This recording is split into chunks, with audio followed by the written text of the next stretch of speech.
Okey, kami sudah lihat Proton Saga generasi baru MC3 terus jadi Tanjung Malim. Dan nampaknya kereta ini memang best, sama seperti info-info yang bocor selama ni.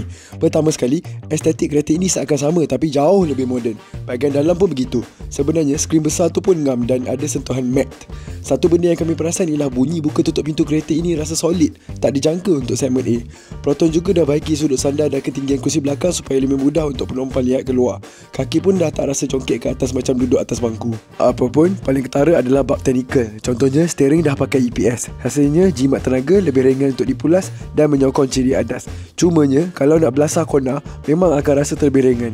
Tapi selain tu, pemanduan Saga memang tipikal Proton yang kita kenal lah, iaitu mantap, selesa dan steady. Bab enjin, nadi baru IGT 120PS 150Nm yang Saga MC3 pakai ni rasa cukup kuasa.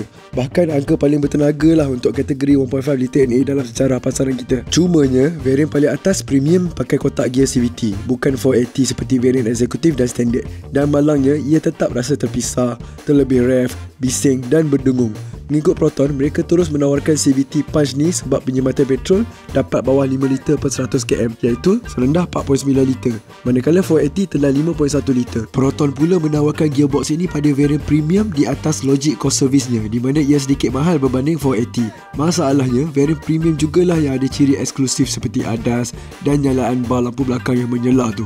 Jadi untuk pandangan awal Proton Saga MC3 cukup positif dan meyakinkan. Tapi lagi best kalau CVT Punch tu digol-golkan terus. Lagipun angka 5.1 liter pun dah cukup jimat kan. Apa pendapat korang tentang Proton Saga baru ni? Cuba komen.